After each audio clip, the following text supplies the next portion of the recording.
મિત્રો કપાસના પાળા ચડાવવા અથવા તો તુવેરમાં ખાતરનું વ્યવસ્થાપનની જો વાત કરું તો અગત્યનું મહાધન 2424 ખાતર આવે છે, જેમાં મોસ્ટ ઇમ્પોર્ટેડ નાઇટ્રોકિલ નાઇટ્રોજન આવે છે ને સાથે નાઇટ્રોજન આવે છે ને એની સાથે ફોસ્ફરસ લિક્વિડ ફોર્મ્યુલેશનમાં 24% જે આ ડોલની અંદર દેખાય છે, કેમેરામેન ડોલ દેખાડજો. લિક્વિડ ફોર્મેશનમાં 24% એની અંદર ફોસ્ફરસ આવે છે, જે લોંગ ટાઈમ સુધી ખાતરની પૂર્તિ કરે છે. એટલે કે આપણે સાદું જે ડીએપી આવે છે એની કરતાં વધારે લોંગ ટાઈમ સુધી આની અસર રહી છે. લોંગ ટાઈમ ખાતરની પૂર્તિ કરે છે. સંપૂર્ણ વિકાસ થાય છે, પાન, ફળ, ફૂલ, મૂળનો સંપૂર્ણ વિકાસ કરે છે. સાથે ઝીંક દાણાદાર ગ્રેડ વી, ફેરસ, મેગ્નેશિયમ, ઝીંક, બોરોન જે મિક્સ માઇક્રોન્યુટ્રી એફસીઓ માન્ય છે. ઝીંકથી ક્લોરોફિલ બનાવે છે, કાર્બોહાઈડ્રેટ બનાવે છે, શુગર બનાવે છે, ઠંડી સામે રક્ષણ આપે છે.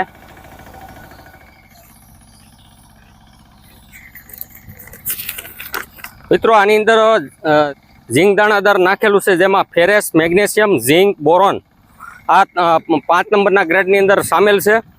ઝીંકથી ક્લોરોફિલ બનાવે છે, કાર્બોહાઈડ્રેટ બનાવે છે, શુગર બનાવે છે, ઠંડી સામે રક્ષણ અને ઓક્સિજન બનાવે છે. જે મેઇન ગૌણ તત્વ જે કહેવાય છે એ આની અંદર બધા સામેલ થઈ જાય છે.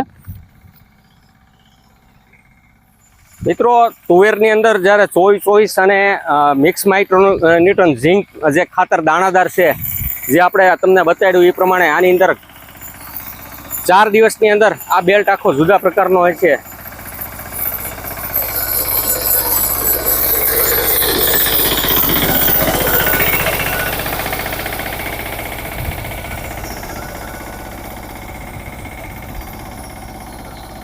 ટૂંકમાં આની સાથે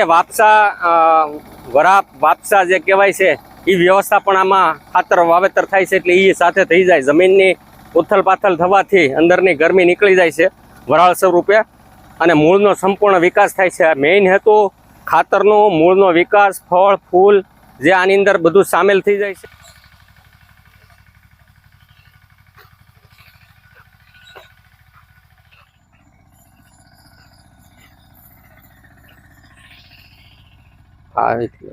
સારો છે મિત્રો, આ કપાસનો બેલ્ટ છે અને કપાસના બેલ્ટની અંદર જ્યારે મહાધન 24 અને સાથે ઝીંક દાણાદાર ગ્રેડ વી જે આની અંદર વાવેતર થઈ રહ્યું છે, તમે જોઈ શકાય છે.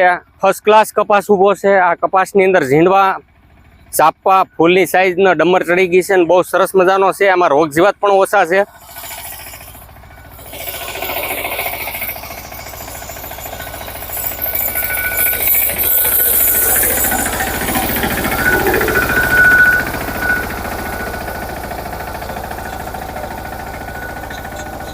વરાપ હોવાથી ખાતર વ્યવસ્થાપન પણ સરસ મજાનું થઈ રહ્યું છે.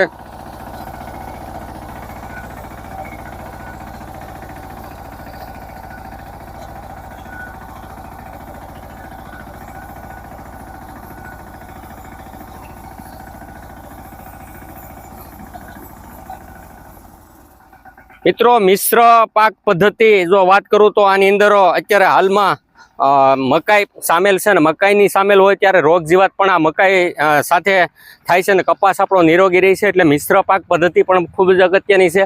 ખાતર વ્યવસ્થાપનની વાત કરી એ પણ બહુ જ અગત્યની છે. હાલની અંદર જ્યારે વરાપ થઈ ગઈ હોય અને વરાપ થઈ ગઈ હોય ત્યારે ખાતર વ્યવસ્થાપન જમીનની વાપસા પદ્ધતિ મુજબ થઈ રહ્યું.